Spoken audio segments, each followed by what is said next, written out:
our September 18th, 2024, 5:30 business meeting of the Board of Douglas County Commissioners.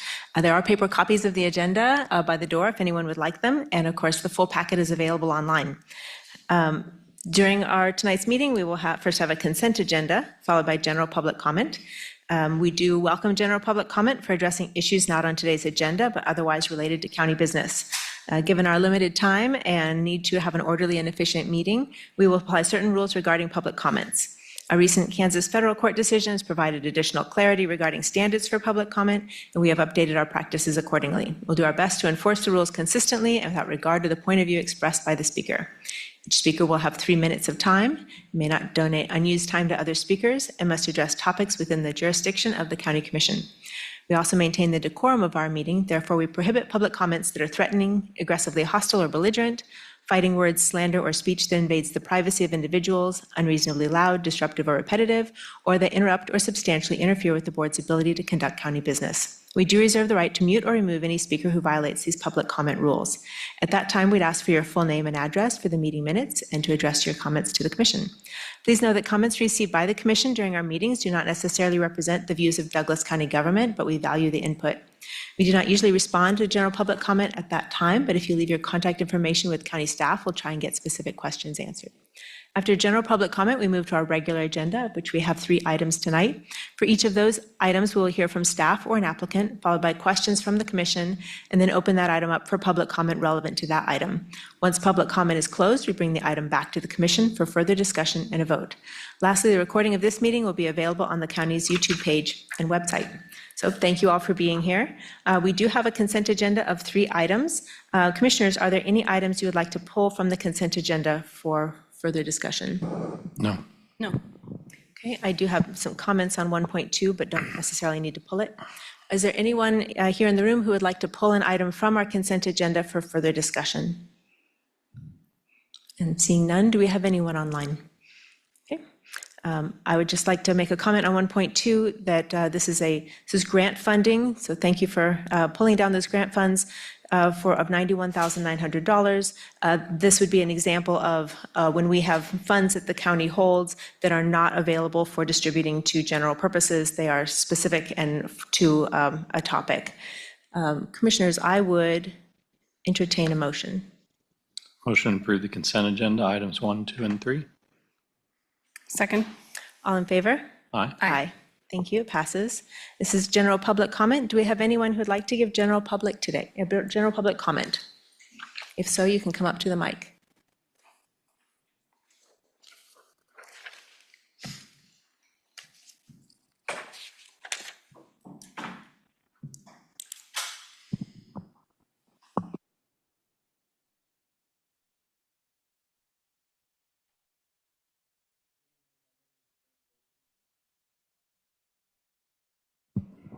Good evening. My name is Brent Bovey. I'm a resident of Douglas County. I made comments Wednesday, 8/14, about my concerns on the 23 audited financials. I sent emails to Patrick Kelly at his request to Shannon Reed, and an email last Wednesday to Commission Chair Willie and County Administrator Plinsky. It's been 1 full week since sending this email. In this email offered to meet with you. I also asked you to let me know if my analysis was wrong or if the evidence being provided was incorrect. I have not received a single response to my email from any of you in this room. Not a single email response or a phone call from any of you. Why? The certified budget numbers presented by the county on the 23 audited statements total $127.9 million. The budget you filed with the state of Kansas for Douglas County and CFD1 in the fall of 22 totaled $165.4. That difference is $37.5 million. That is a material misstatement. And Commission Chair Willie, this is far from a clean audit.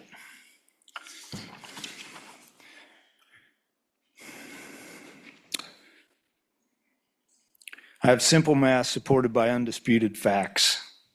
If each of you in this room continue to be adamant the 23 financial statements are correct and the certified budget numbers presented and reported are indeed correct, then you have a much more serious issue than a giant mistake in the financial statements. The budget you approved and submitted to the state is also the same approved budget you used to calculate property tax assessments due from Douglas County residents and businesses, which means these property taxes assessed and collected are grossly overstated.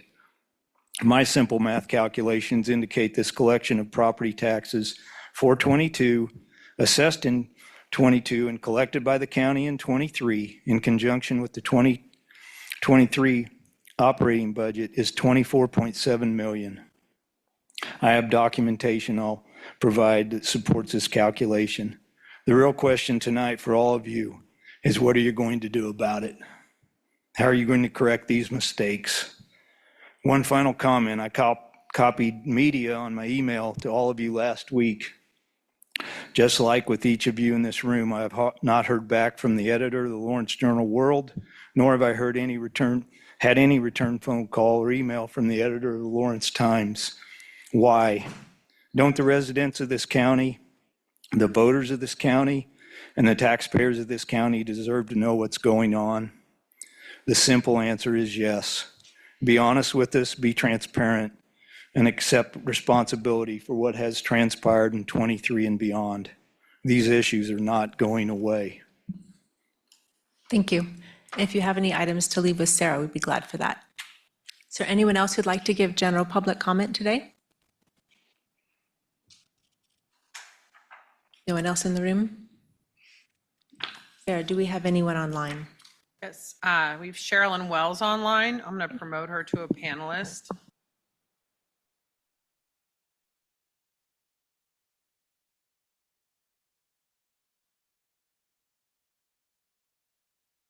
Sherilyn, you're in the panel and you can provide public comment.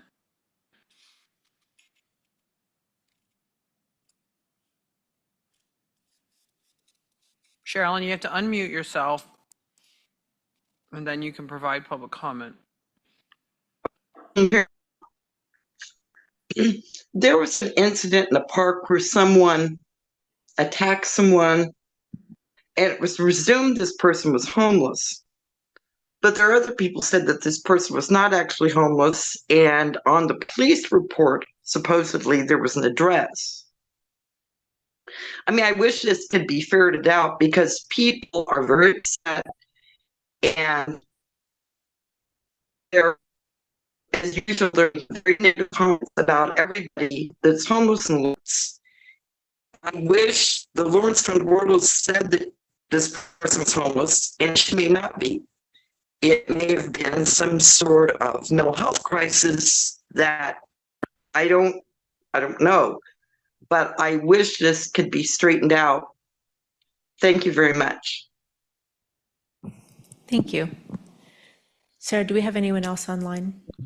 Okay, I'm closing general public comment and bringing it back to the commission, and we will hit our regular agenda. So we are going to start with an update on the open space allocation and Kansas Land Trust Partnership. Sarah, are you kicking us off, or do we start with Caitlin? Well, I can introduce Caitlin Ammerline, our Heritage Conservation Coordinator, and she's going to start the presentation. Caitlin, I'm going to move you into the panel.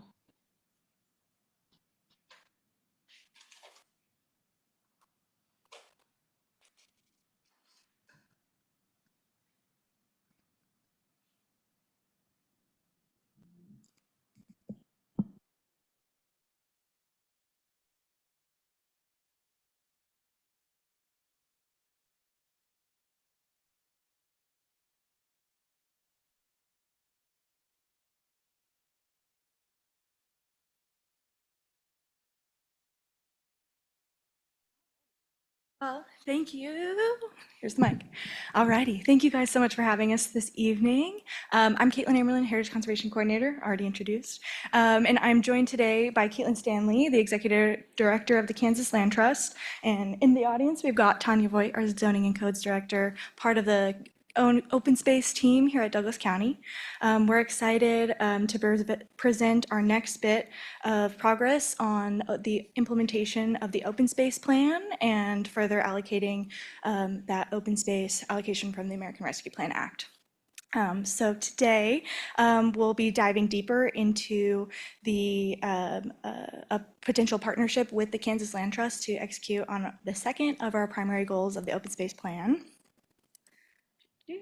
And so we'll start with a brief overview of kind of how we got here, how we got to this project, and I'll turn it then over to Caitlin to talk a bit more about the work they do at the Kansas Land Trust and generally about conservation easements as a tool for land protection, and finishing it off with how we propose to work with the Kansas Land Trust to meet our shared conservation goals here in Douglas County.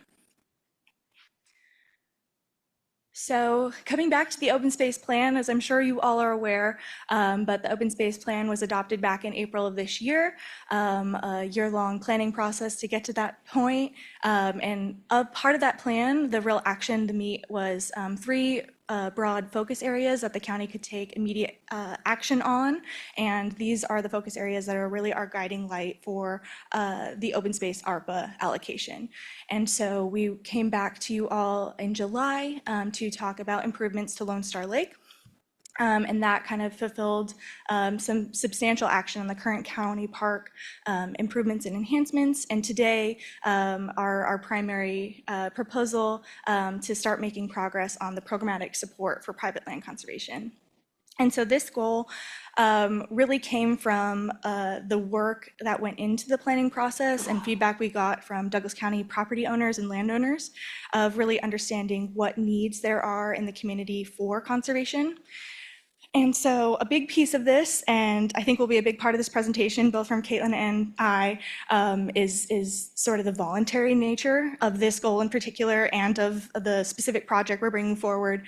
But really we're seeking and heard from the community of folks interested in land conservation options from the jump. And so really seeing how we as the county can support those needs in the community and provide assistance and bridge gaps where needed. So that really came to the development of this goal. And then from the county side, really understanding our current capacity of land acquisition and managing more and more parks is not currently a priority of the county. That takes a lot of resources, money and beyond, to be able to steward that land. So really this is a great opportunity to start thinking about conservation options while keeping land in private ownership and beyond. So it's a really, it came together from a lot of different places. And one more thing to note here, with the project we'll be talking about today in the partnership with KLT and thinking about conservation easements, this is just one tool in a bigger toolbox for specifically private land conservation, but also open space protection and beyond. We'll talk a lot about easements today, but knowing that this is just one tool here, and we've got other ideas. The plan itself outlines a bunch of different tools beyond conservation easements. Conservation easements won't be the tool for every single property, but that's what we'll be talking about today. And yeah, so that's kind of where we are. Hopefully it gives a broad context of why we're talking about easements. And now, if we're ready, I'll turn it over to Caitlin Stanley to talk a bit more about Kansas Land Trust as an organization and kind of walk us through what easements are and how they get established. Great. Thank you so much, Caitlin, and thank you, commissioners and staff, for your time.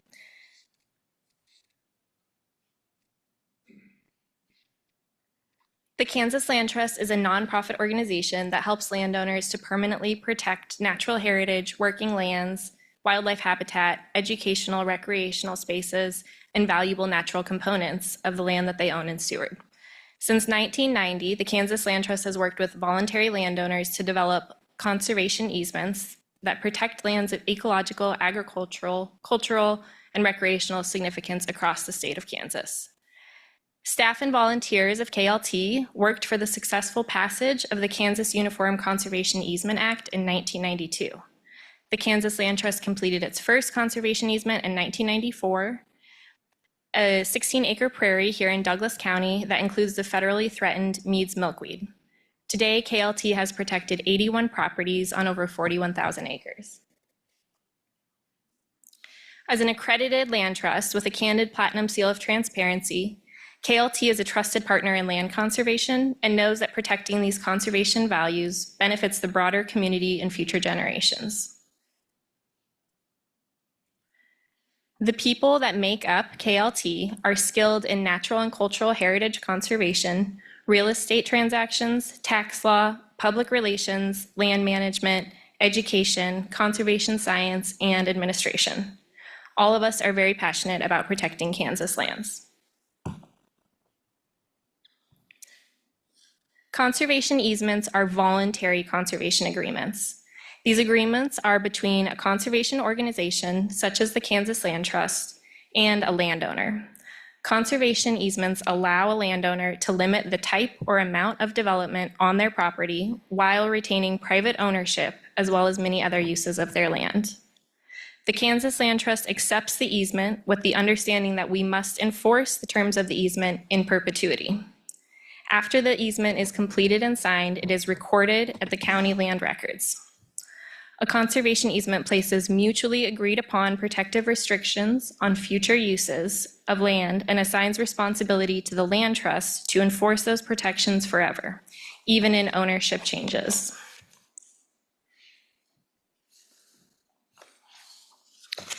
The entire process of establishing a conservation easement through the Kansas Land Trust takes roughly 2 years from moving from complete approved application with secured funding to completion.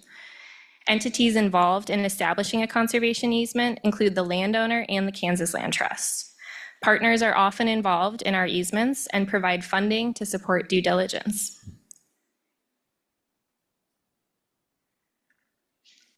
Landowners are seeking to protect and restore habitat, preserve what they value about their land, and leave a conservation legacy. Landowners who are applying for a conservation easement are responsible for ensuring that their property meets KLT's eligibility criteria and for submitting a complete application. Early on and throughout the process, landowners are responsible for gathering information about their property, as well as communicating clearly their goals for conserving their land. These goals inform the terms of the easement. Landowners who wish to claim a charitable tax deduction for a donated easement are responsible for ensuring all of the necessary documentation to do so.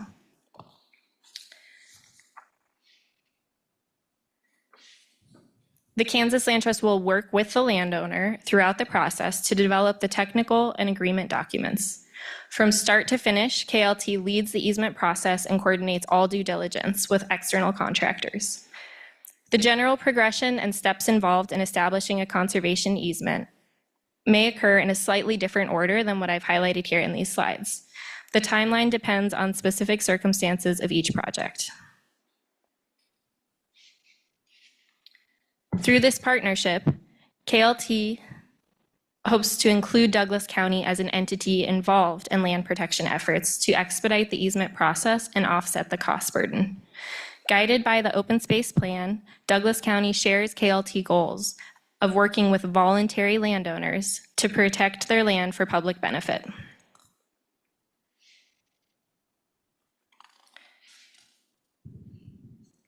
Landowners who would like to protect their land that has conservation values and public benefit identified in the Kansas Uniform Conservation Easement Act may work with the Kansas Land Trust to protect their property.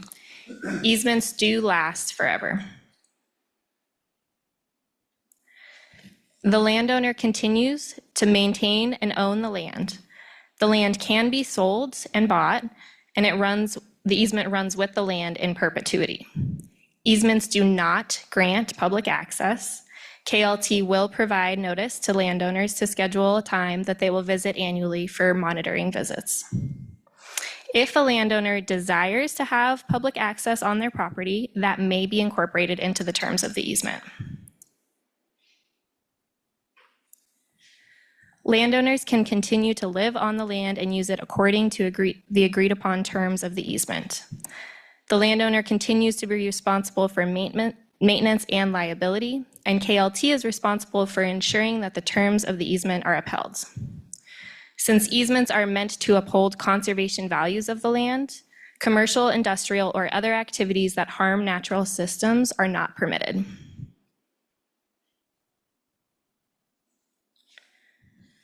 Conservation easement costs include due diligence for easement transactions, as well as a contribution to KLT's Stewardship and Legal Defense Fund. Due diligence costs may include survey, appraisal, environmental site assessment, title and closing, baseline documentation, and legal fees. All of these costs vary depending on the landowner and the property. The Stewardship and Legal Defense Fund contributions are required for KLT to fulfill our promise to permanently protect land. These costs are also unique to each land and each landowner. They incorporate potential risks associated with KLT holding the easement. I'm happy to answer any questions, or we can move to the next part. Commissioners, I will have a lot of questions, but do you want to ask questions now or finish that presentation? I can wait, yeah. Thank you. Awesome. Thank you, Caitlin. I think one thing that really stands out just from them delivering that information in the first place is just the expertise we have here in Douglas County with the Kansas Land Trust. They're housed here in Douglas County, and I think having access is a valuable piece of that partnership highlighted there. One piece I did want to mention and kind of bring to this conversation as well is local government support of easements is not new. I don't believe it's been done in the state of Kansas, but it's done in many places across the country. They often live in county programs that support the development, either assist in the establishment of easements or potentially pay property owners for the value of said easement. So they have lots of different goals. Some are broad-ranging open space type goals. Others are specific to farmland protection and agricultural land protection. So just wanted to share that there's several examples in different ways that they're structured as well and how they work with land trusts. The Beaufort County, South Carolina example is a coastal community, and they contract out the whole program to a land trust. So the land trust conducts all the work by themselves. In Whatcom County, Washington, and there's many other examples like this, they are completely independent county-run type programs. So they hold the easements themselves as the government agency and work to support land preservation that way.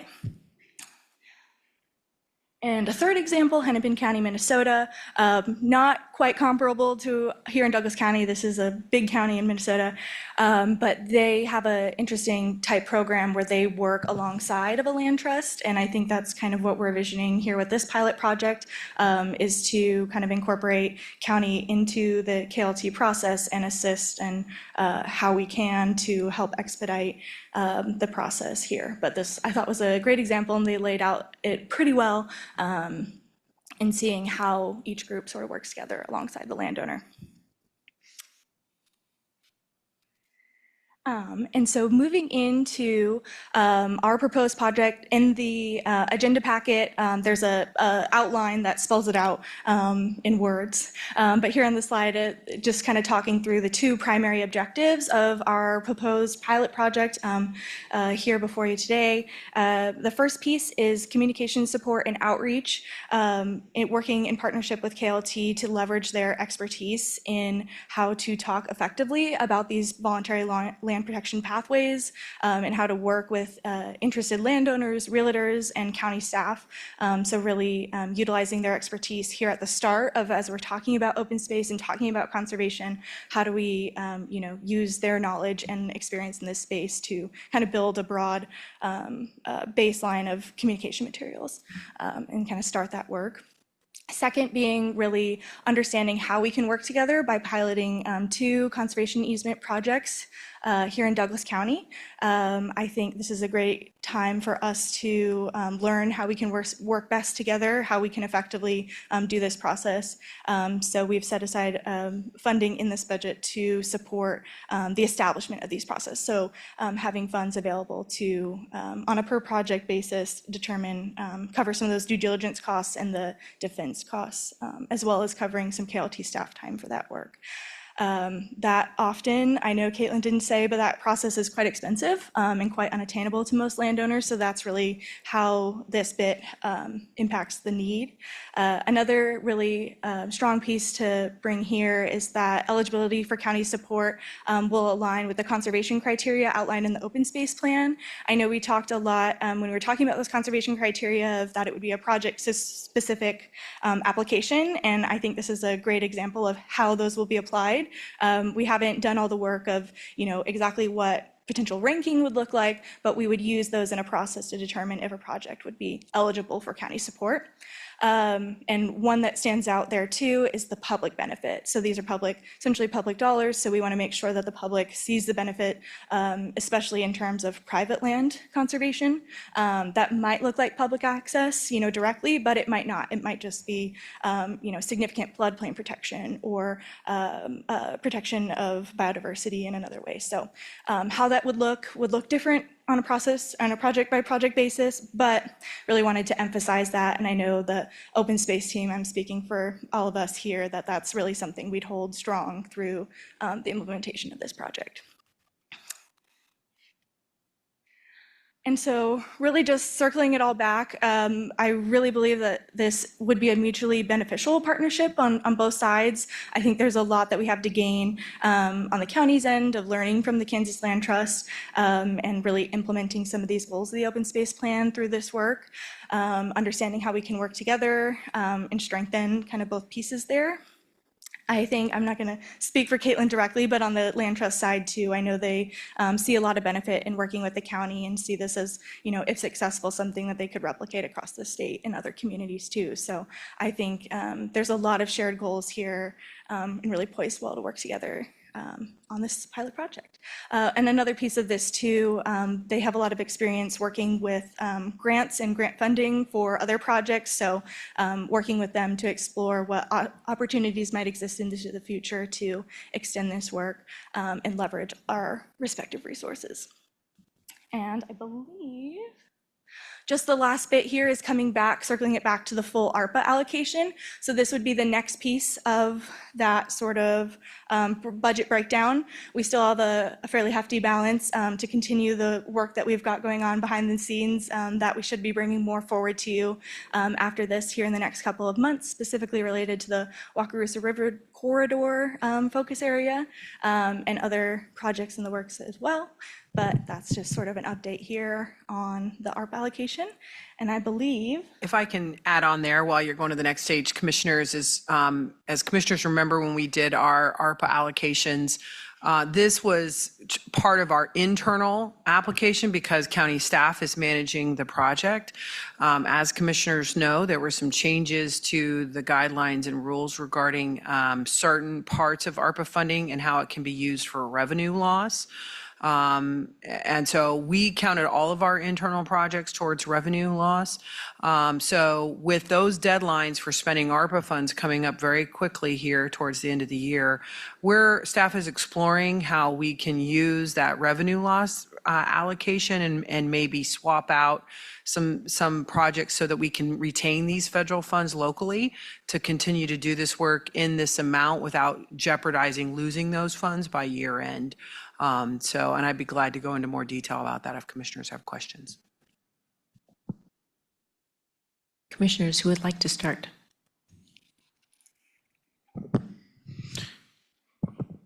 This question's for Caitlin Stanley. Caitlin, you mentioned that there are eligibility criteria for the Kansas Land Trust. Can you share what those are? We, like the Douglas County Open Space Plan, actually are working on a conservation plan that will be done in December. We have selection criteria that exists for easements, but we're updating that for our updated conservation plan.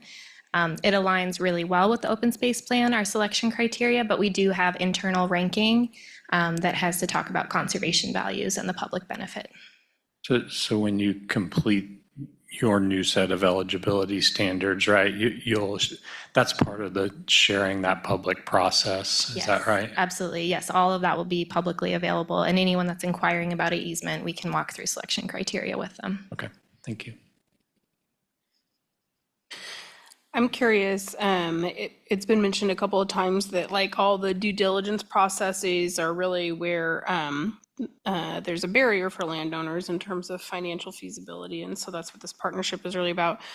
I don't expect you to have cold hard data, but do you have a sense of like how frequently you might field inquiries about conservation opportunities and working with the land trust, but not really able to to go down a productive path because that due diligence cost is a barrier? Or can you speak to sort of where you're making that determination, I guess, about whether this is somebody you can kind of keep walking through the next steps with versus saying, sorry, we can't help because of lack of capacity or and whatnot?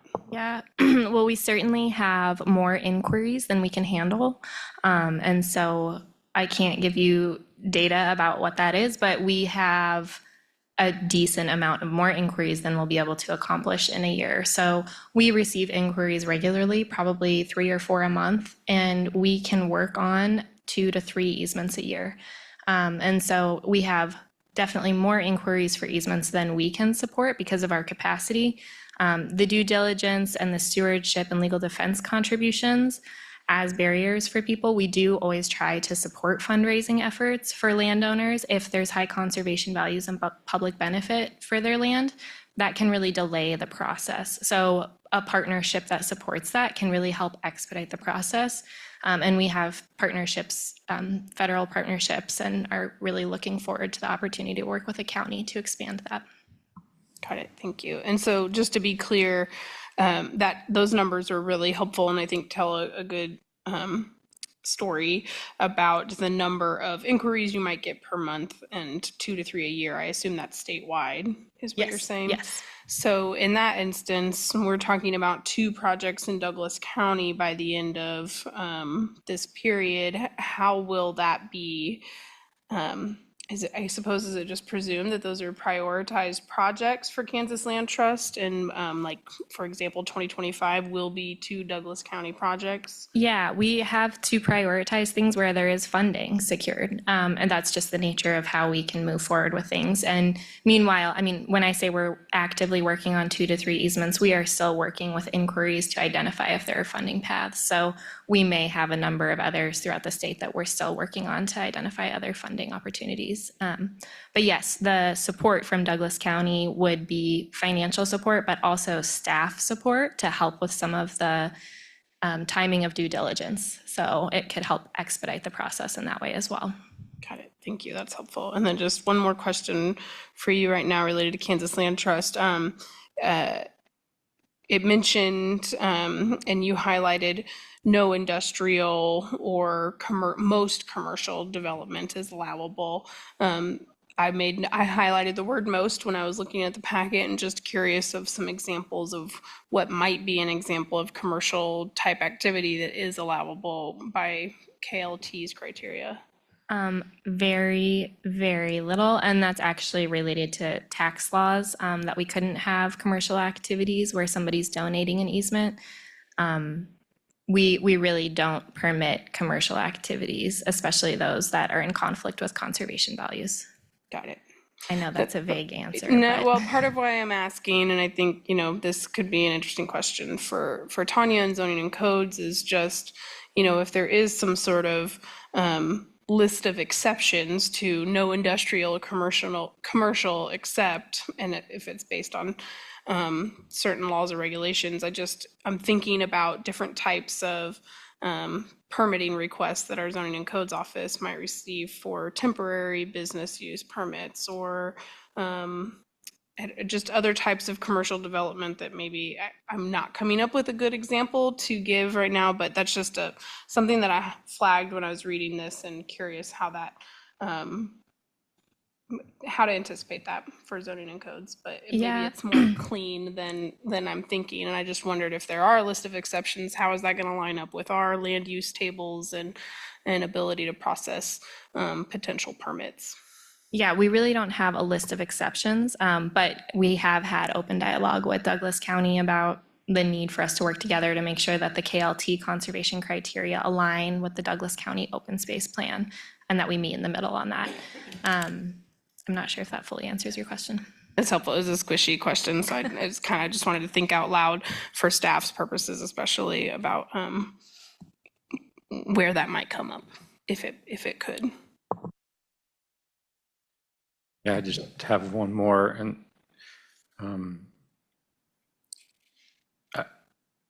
I understand that defense costs can be expensive, and I say that with our attorney here in the room, and that KLT's staff time could maybe everyone else understands due diligence, but in case anyone doesn't like me, can you sort of walk through what those steps might be and why there's such a heavy cost involved with that? Yeah, absolutely. So we definitely have to survey land because this is a real estate transaction and we need to make sure that we have a clean title commitment, that there's no environmental hazards. So we do our environmental due diligence, which sometimes looks like an environmental site assessment.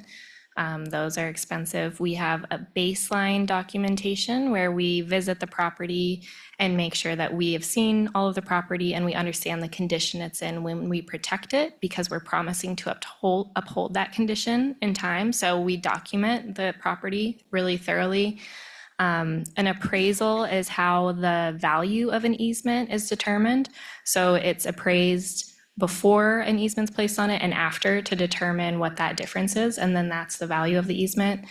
I'm forgetting something, I'm sure, but all of these are expensive costs and time consuming. And then everything we work with legal counsel on as well. Thanks. Yeah. My first question is for Caitlin Amerlin.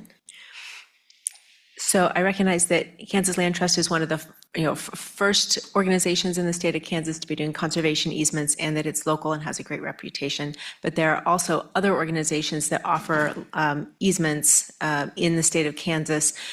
Is this money intended to be only a partnership with Kansas Land Trust, or if a landowner says maybe wants to work with Pheasants Forever, Quail Forever, or some other organization, how does that factor in?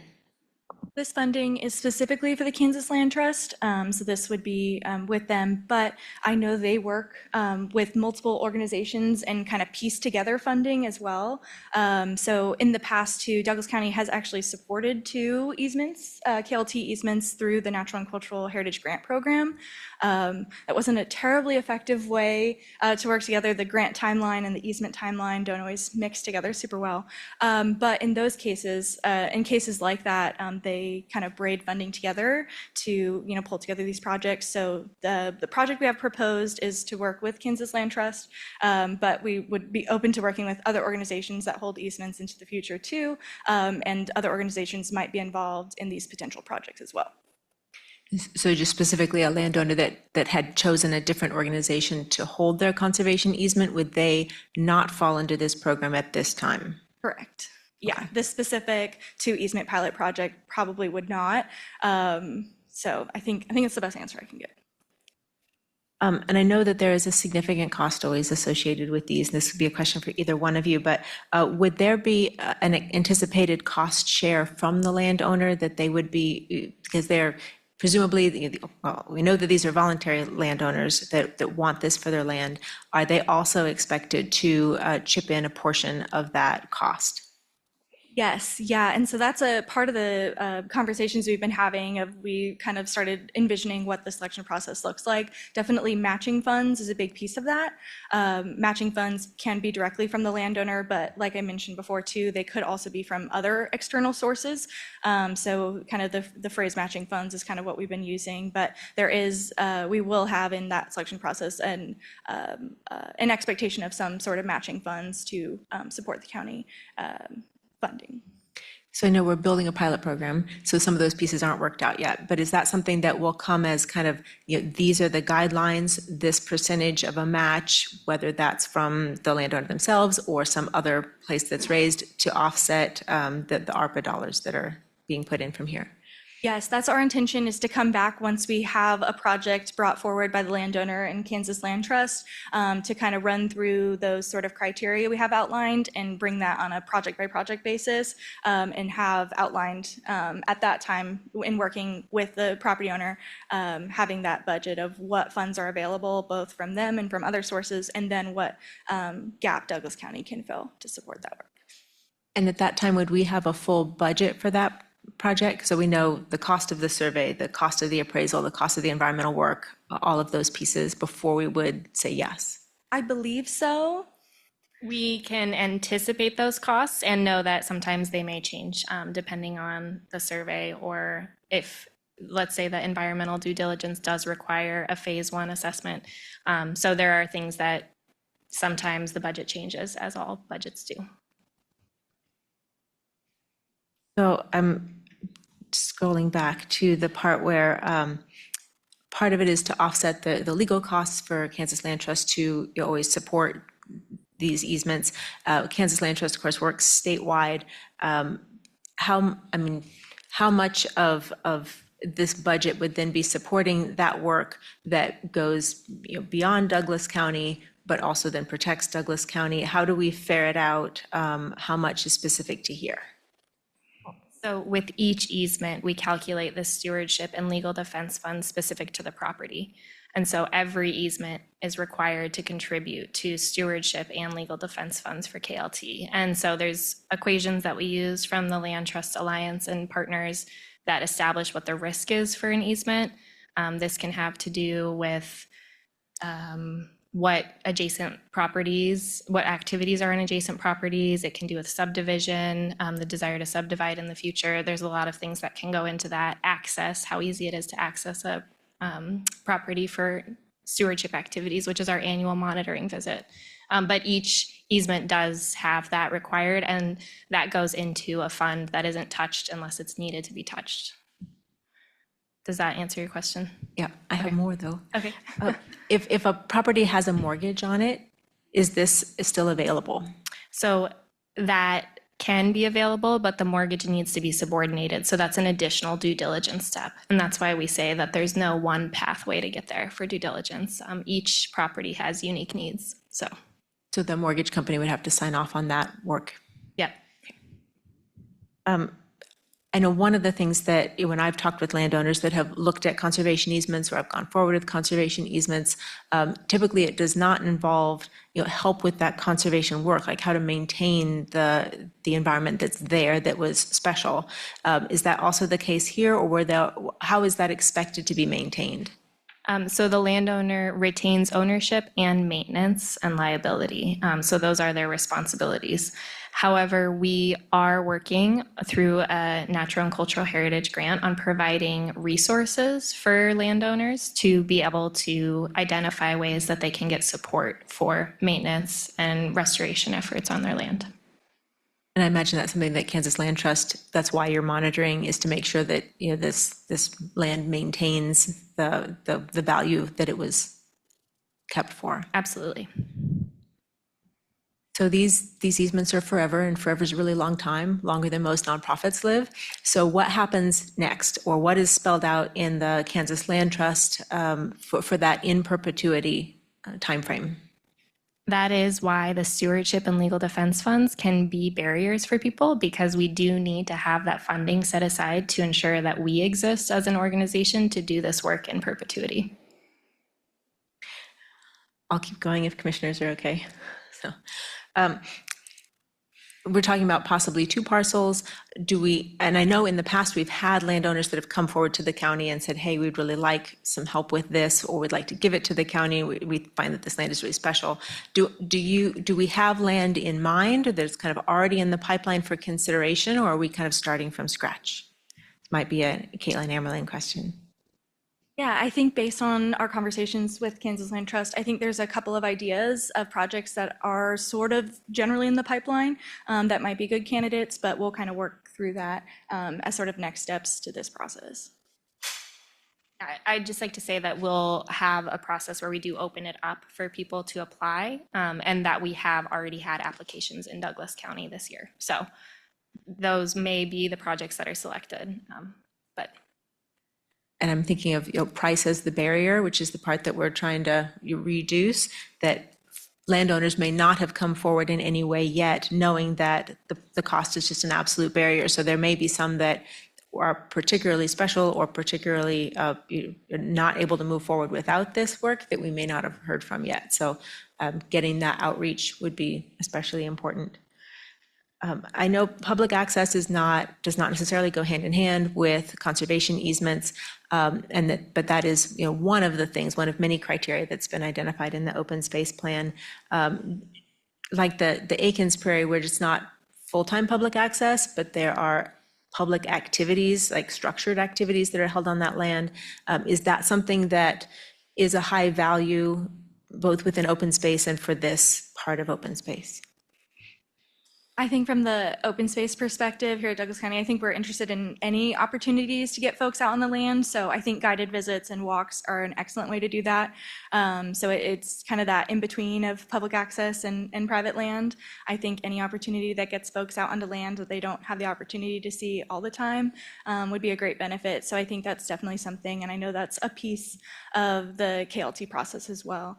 But yeah, I know of a exciting event coming up. The Kansas Forestry Association is doing their annual field day here in Douglas County on a KLT easement. That's not open to the public, but they host events there often. So I think this is my last question, at least for a little while. I know when we were building the open space plan that there was, a concern in the development community about this is just one more way to say no. And instead, I think it can be an opportunity to say, if we're preserving this especially, it's because we're allowing these other lands to, develop for commercial and industrial. Will there be kind of a concerted conversation with our development community around either the site selection or as we move forward, or what those kind of co-benefits are? I don't know if we'll have any direct outreach. I think that could be a part of that sort of outreach process that we'd like to do. But I think, and one thing in, talking to other folks outside of the Douglas County community, the fact that our zoning and planning staff are a part of the open space team and have had input on every step of the way and will continue to, I think that's a big benefit. I think a lot of programs like this operate either next to the zoning team or more beside it. But the fact that they have had a lot of input and will continue to have input is a strong benefit to kind of seeing the overall picture of the county. And so having their support and working with them on this, I think will help with those bigger land use conversations. And I think that might be a value to me too, is to also kind of have this be something that is embraced not just by our environmental community, but also kind of our community as a whole, and in terms of the future development also in the county. So go ahead. I'm looking at the Uniform Conservation Easement Act, and one question I had, it says a governmental body can hold the easement, but also a charitable corporation, association, or trust. I'm sure this would never happen, but let's say the Kansas Land Trust dissolves. Who is then the holder of making sure that property continues to be monitored and follows the easement agreement? I am not sure the answer of that, to be honest, because I think that we are setting ourselves up to just be successful and last along with our easements. So we don't see that as an option for us. But yes, a governmental body could hold an easement theoretically if something were to happen that they were to need to. And I mean, Douglas County can hold easements regardless. Right. That may be something to think about going forward, because I would assume that government will always be here, and some of those charitable organizations may, though we don't wish it, may end up in a different place if this is forever. So, yeah. And I think even if it's not typically done, maybe that's something that if Douglas County dollars or federal money that's channeling through Douglas County goes into these projects, that might be, another caveat of just in case that it would turn back to Douglas County. That's just a possibility. I think it's your legal team would probably have some great advice on that. Commissioners, other questions? My last question was, I just wondered if there was an average size of property, or if it really varies quite a bit. I mean, I can take the 41,000 acres divided by 81 properties, but I'm going to guess it really, you mentioned like the first one in Douglas County, or the first one ever that's here is 16 acres, but some I imagine could be hundreds. Is that accurate? Yeah, absolutely. And it depends on where we are in the state with what land is in its natural state and has high conservation values. And so you're going to see probably smaller easements in Douglas County than we might in the Flint Hills. Okay, that's what I figured. Thank you. Commissioners, other questions before we go to public comment? All right. This is a public comment item. Is there anyone in the room who would like to speak on this topic?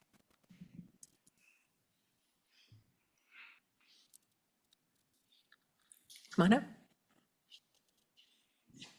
Gene Dorsey, I live in Lawrence. I had two questions. One is, how does the extension of the Wakarusa Drive across the Wakarusa River fit in with the Wakarusa Corridor project to keep it as natural as possible? And then secondly, when land is donated or an easement is given, a conservation easement, what is the tax status on that? I presume if it goes into county ownership, there is no tax, but I'm wondering if it remains in private ownership, if it's taxed as the use before the easement, for example, agricultural, or in the case of the 16 acres of natural prairie, I'm not sure you could call that agricultural. Anyway, I'm just curious about that. Thank you. Thank you. Is there anyone else who'd like to give public comment? Come on up. My name's Hurst Kaufman. I live at 140 East 650 Road. I'm very interested in this coordination between the open spaces and the Kansas Land Trust. I own 200 acres of what's called 8 Mile Valley, which is a mile-long stretch of what's some of the very last pre-settlement forest in the county. And I'm very interested in preserving that in perpetuity for the benefit of the public. One of the problems is the adjoining landowners are also interested in contributing their smaller tracts to this project. It's a contiguous tract, but according to the way the Kansas Land Trust had operated in the past, each individual landowner has to do their own conservation easement with the full expense. So my cost of doing a conservation easement for a 200-acre tract is going to be the same as somebody doing 20 acres. And we felt like we could do this together as a project if we had some support for some of the smaller landowners to contribute to their property to the same project. So thank you for your consideration of it. Thank you. Is there anyone else who'd like to speak? Do we have anyone online, Sarah? All right, thank you. With that, we'll close public comment, bring it back to the commission. I did make some assumptions because I know something about the tax status of these lands, but I would gladly have either Caitlin or Caitlin address that for us. At the tax status of land that is owned but has a conservation easement before and after the easement.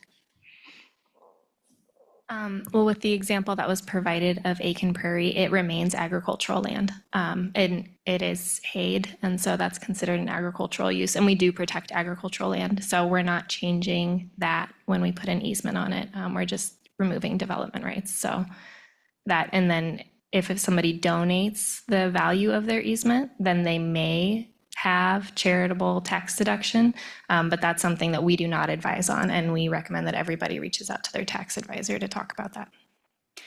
And you just stay just a sec.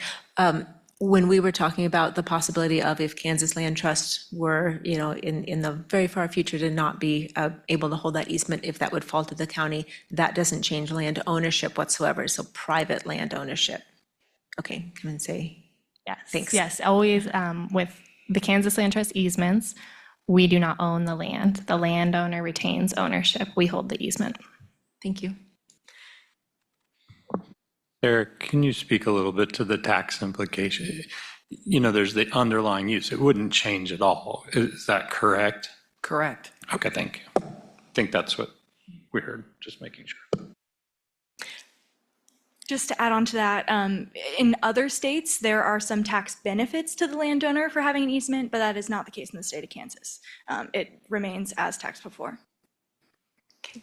And Caitlin, if you want to stay up there, is there an opportunity within this program to have that conversation about removing barriers of multiple contiguous landowners? I recognize that they would all, there'd be some cost savings on surveys, not necessarily on how those deeds get, have the conversation with mortgage companies, like those would all be individual, but is this a place where the county can be a coordinator and save some money on a situation like that, like what we heard at 8 Mile Creek? I think so. I think, as Caitlin's mentioned too, each project is unique. Each project brings its unique environs and complexities that come with it. So that's just one example of complexities in the easement process and of conservation transactions in general. So I think any support we could help, navigating those conversations would be really helpful, especially at that county, eye perspective could be helpful in helping coordinate some of these countywide pieces, especially if we're thinking about a coordinated open space conservation across the county. That I think that would be really helpful.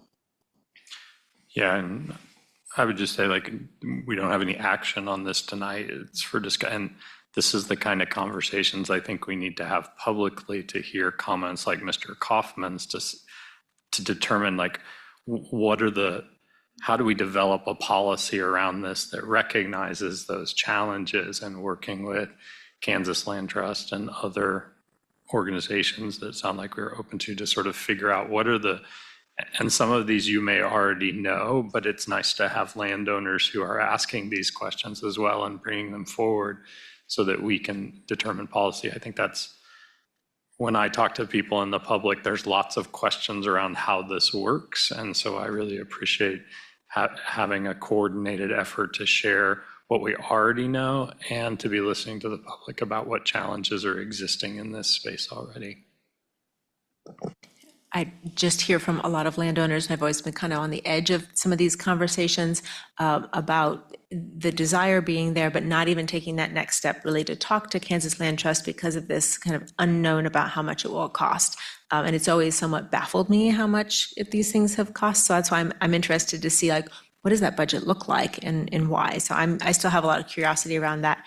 But I do think that we likely haven't heard from the best case scenario for what might fall under this pilot program because of those reasons that if it's multiple landowners, like those smaller landowners, we're never going to approach because if they had to carry that burden alone. So I'm really curious to see how we do the outreach and get out to landowners that might be a great fit for this. It looks like the proposal is about two to be a pilot program. So, and then after that, then what? Of course, has always been the question with the open space plan. I'm very, very happy that we get to try some things out with the ARPA funding before we make any kind of longer term commitments to how or what this program would be and how we would fund it. But these would be one-time funds that would accomplish something for a county goal. And Commissioner, I'd also add, we reduced the size of this pilot project because we wanted to make sure that this is a partnership that works well, and that, we think two projects will work, but there are additional funds available potentially under the open space budget that we could expand it if we're successful in that way, because I do anticipate we're going to have a lot of interest. Commissioners, do you have any other comments or questions? Yeah, I'll just add a comment and kind of add to what my fellow commissioner said about taking the opportunity here to think about creative opportunities that this partnership offers us, and the fact that we are sort of narrowly focusing on two projects to see how that goes. I'm interested in making it, the most bang for our buck in one way, and also just highest impact in terms of that community benefit piece, however we are defining it, with or without public access, right? But the ecological benefits and conservation that is possible. I am interested in examples that really that maximize that opportunity. And I love the idea that if it is possible, legally feasible, to figure out where those cost savings might exist amongst a shared group of landowners who really have a shared goal.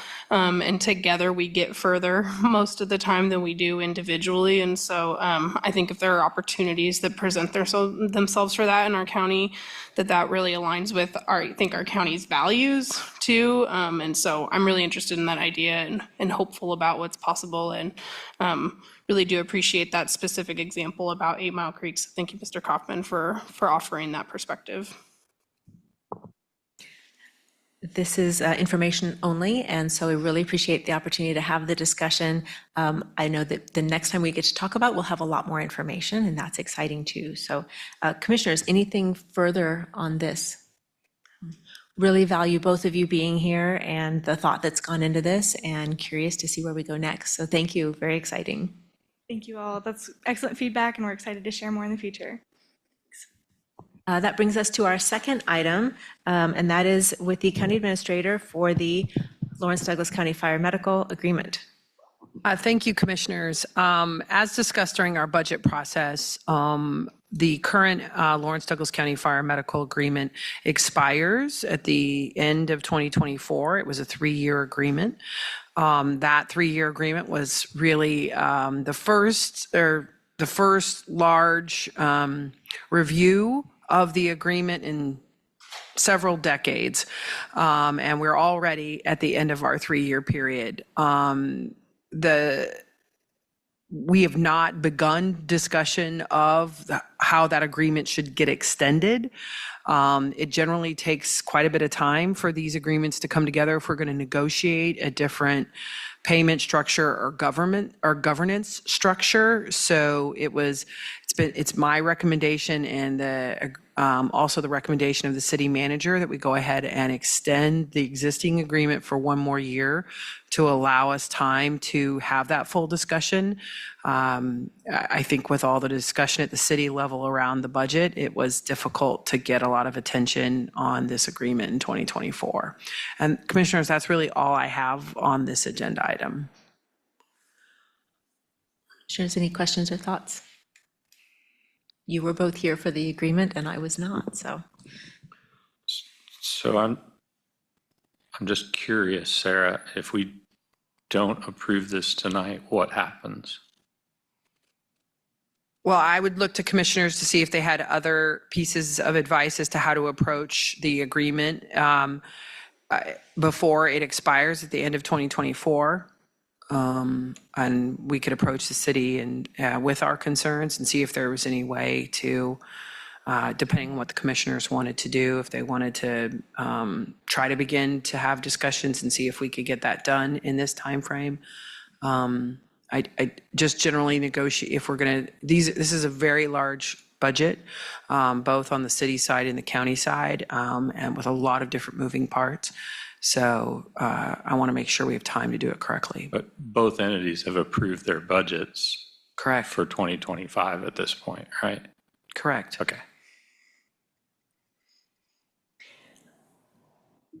So I think we've had the opportunity to explore some things about the partnership that are problematic in terms of how we have the conversations around funding for LDCFM and the timing of budgets and such, and who has more, in this case, the city having more say than the county does on these items. I know that there was a desire to have this conversation separate from the station expansion discussion, which we thought was going to happen for the 2025 budget, and the city's decided not to at this point. So I do think that it would not be feasible to tackle the level of what's needed between now and the end of the calendar year, but it's probably the time we start, even if we push it out a year.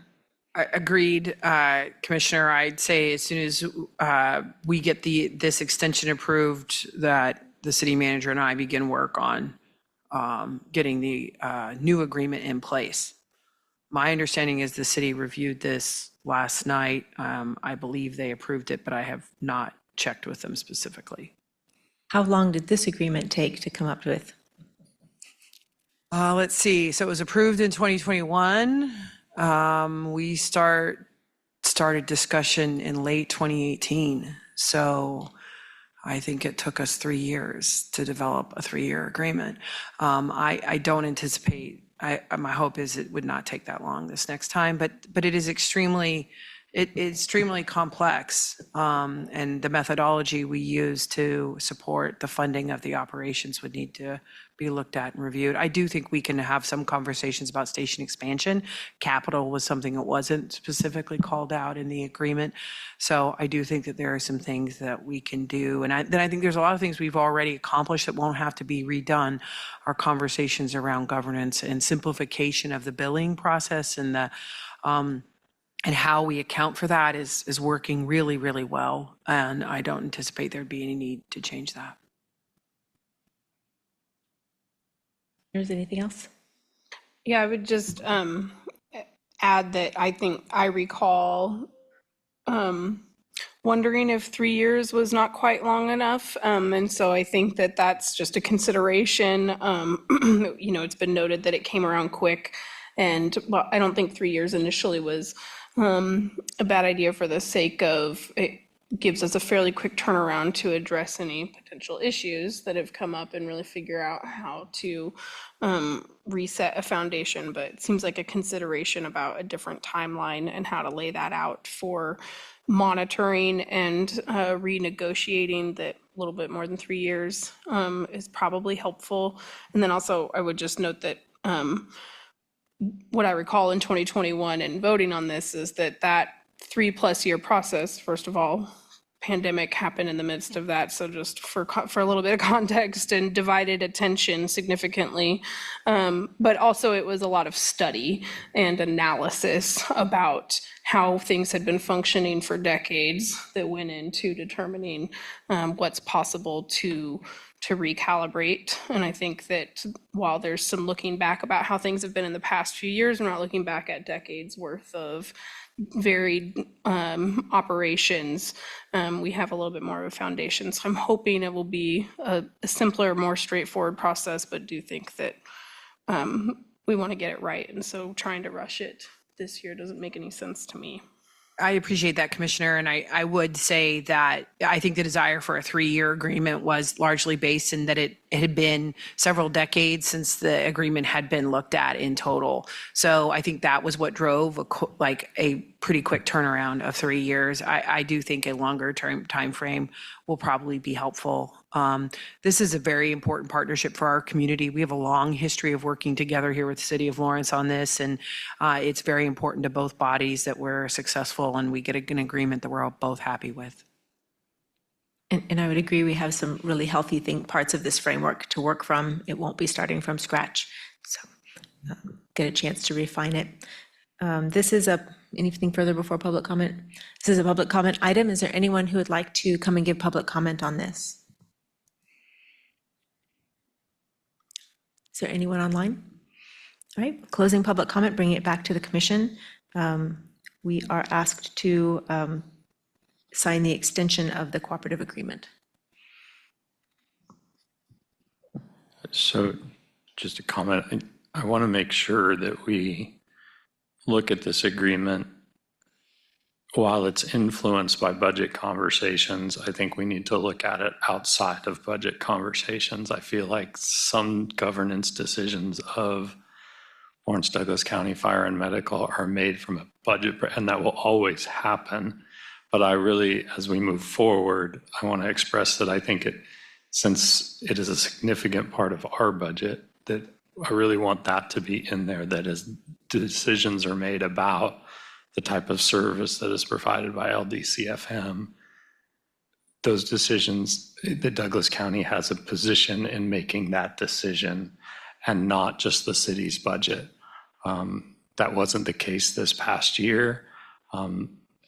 My question to Sarah about budgets are set is sort of an extension of that desire, is that some of the things we heard were going to be done with LDCFM happened because the city's budget challenges were the way they were.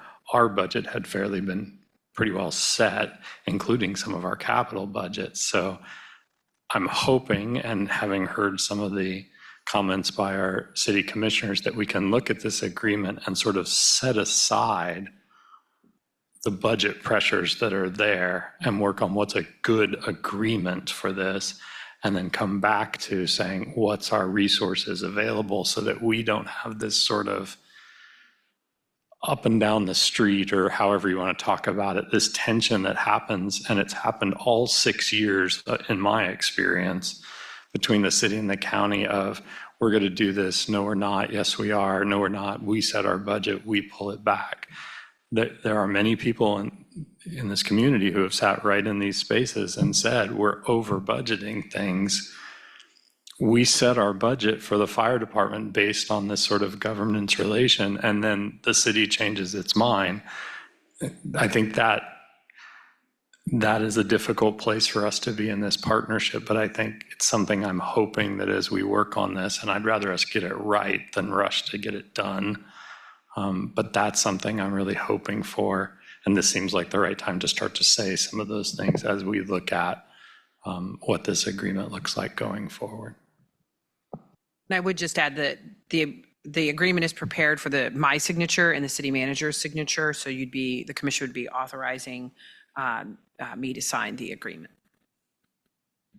I do think this winter into spring is the right time for us to be tackling that before we get into the summer budget season again. So I agree. I think we're all looking to have a little bit more say in the timeline and the service. Commissioners, I would entertain a motion. Make a motion to authorize the county administrator to sign an agreed extension of the cooperation agreement with the city of Lawrence for the joint operation and maintenance of Lawrence Douglas County Fire Medical. Second. All in favor? Aye. Aye. Motion passes. Brings us to our third item, and that requires me to read this motion.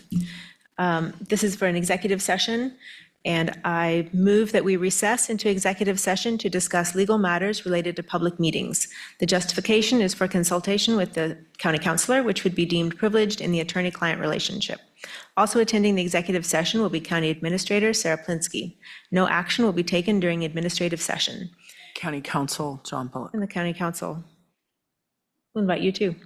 We'll return to our open meeting. We'll give us, looks like 17 minutes and come back right at 7 o'clock. I've made the motion. Second. All in favor? Aye. Aye. Thank you all. We'll be back at 7. Hello, everyone, and welcome back. Of course, there's no action taken on any executive session, but that does conclude our regular agenda and brings us to appointments, which we have several in our packet. I do know that we are waiting on, I believe, 1 or possibly 2 applications for the Burt Nash seat that's open. We have 1 in hand, possibly more coming. So I'd be glad to wait on that one, but I think we have some others if you have them pulled up. Got 2 for Food Policy Council, if commissioners are interested in making those. I can pull them up. I have them here. Okay, great. Commissioners, on these 2 for food policy, I'm happy to make a motion. Do we have a chance to review them? Does anyone want more time? Don't need more time. Talked about it briefly last week. I had missed my radar, but I had a chance to scroll back and read, and I know that they've been working to fill these appointments for quite some time, so happy to get them done.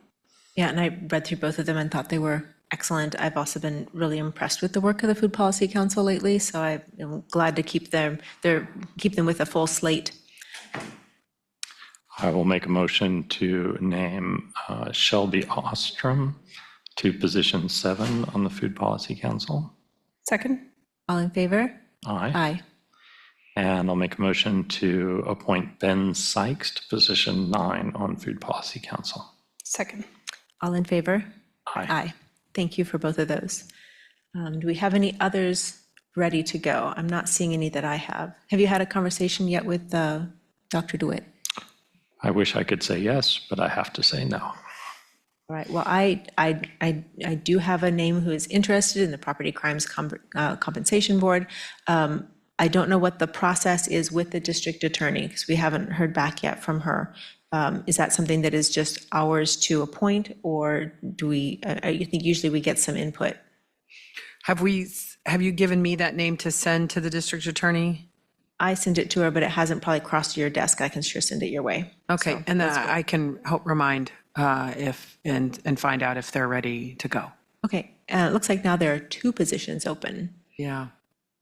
One Yeah, member moved up. Thank you for your work on that, Commissioner Lee. I do think that making sure we have a conversation with the DA's office is important first, because I think there are some specific criteria around eligibility for service on that board and the review of the confidential applications. Okay. I will send that on to Sarah and Robin, and I will get that in front of the DA to be sure. Thank you. Any other appointments for this evening? All right. Sarah, do you want to walk us through your memo? Yeah, thank you, commissioners. Attached is my updated memo. We're going to have a busy day on October 2nd between the judges luncheon, and then I didn't get added to this, but I will make sure we get added. The groundbreaking for the South Lawrence Traffic Way is that afternoon. So want to make sure we get that noticed. Commissioners, really excited to announce that Public Works was awarded $1.4 million, which is the maximum allowable of state funds through the KDOT Local Bridge Improvement Program for our CIP project 2025-B1, which is Bridge 1800-1124. This program is open to all Kansas counties, and the last award we got here was in 2014, and it was for only $120,000, so it's been a bit. So we're real excited about this opportunity and contribution towards our project. Next week, we have a work session on at 4 o'clock on mobile integrated health. Jill's going to be running the meeting next week because I will be at a conference. And we have a Heritage Conservation Council update on the 2nd of October. Commissioners, that's all I have. All right. Commissioners, do you have any other topics for this evening? All right, seeing none, we are adjourned. Thank you, everyone, for being here.